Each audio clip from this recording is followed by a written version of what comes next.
ito, balik na naman tayo sa pagsisid. At medyo malalim na sinisiran dito. At may nakita ko isang napakalaking timbungan. Agad ko itong tinira, tinamaan sa ulo. Ayun na, headshot. Napakaganda ng pagkakatama. Hindi na nakagalaw ng maayos kasi na headshot siya. Maganda yung pagkakatama. At ito, isdang katambak. Tinamaan din sa ulo. Sapul, hindi na nakagalaw. Ang ganda ng tama. Ang laki na rin ng katambak na to. Nasa mga kalahating kilo siguro. At nagpapatuloy na ako sa pagsisid. May nakita kong isda na nagtatago sa loob ng butas ng bato. Agad itong sililip-silip. Pagtira ko tinamaan sa mata. Maganda din yung pagkakatama niya. Oh, isa pala itong isdang samaral. And hindi na rin nakagalaw kasi napuruhan. May manok pa na napakaingay ng manok na to. Gawin kitang tinula mamaya. At ito, isang isda na nagpaikot-ikot. Napahirap patamaan. Ayun po, tinalang tinamaan sa likod. Medyo masarap yung isda na yan. At ito isa na namang timbungan. Nagtatago sa kilid ng bato. Medyo maayos yung pagkakatago niya sa gilid ng bato. Maganda yung pagkakatama ko. Nasapol sa ulo. Ang ganda ng mga patama ko ngayon. At ito isang danggit. Nagtatago din sa gilid ng bato. Halos hindi ko makita kasi napakaganda ng pagkakatago. Ayun, nagpaikot-ikot. At ito, danggit na naman. Nakasuksok ito sa may loob ng butas ng bato. Napakahirap hugutin kasi medyo may kalakihan na ang danggit na to. Nasa mga kalahating gramo siguro. At ito, isang turutot. O tawagin dito sa amin ay tubo-tubo. Napakasarap ng isda na to sa kinilaw. O diba kaya sa tinola. Ayun, pagtira ko sa pool, tinamaan sa likod. Ayun, nagpakisi-kisi. At ito, nakita ko ng isang banagan. Kaso medyo maliit pa. Kaya kinuhit-kuhit ko lang niya, hindi ko tinira.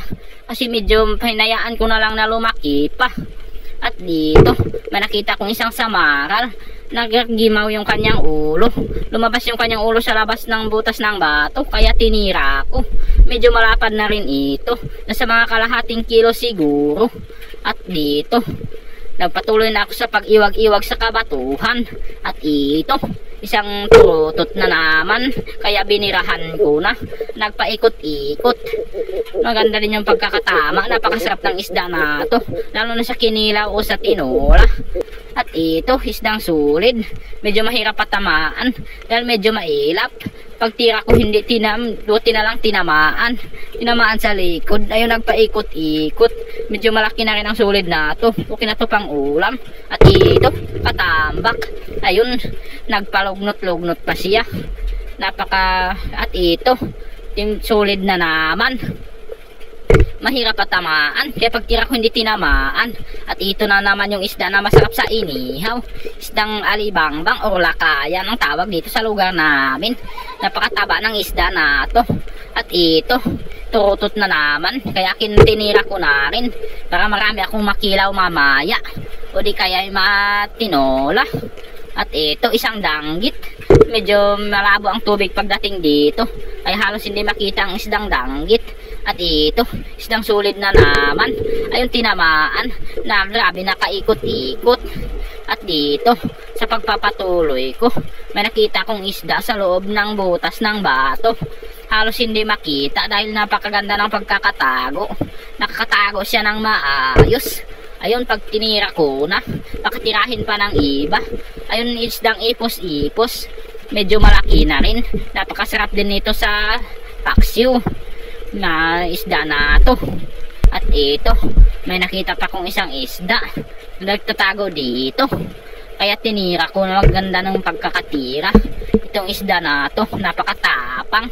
Kinagat-kagat niya yung pana. Pati yung sarili niyang katawan, kinakagat-kagat niya. Napakatapang talaga ng isda na to. Ayun, nagpaikot-ikot. Pagdating dito, may nakita na naman ako isang isda.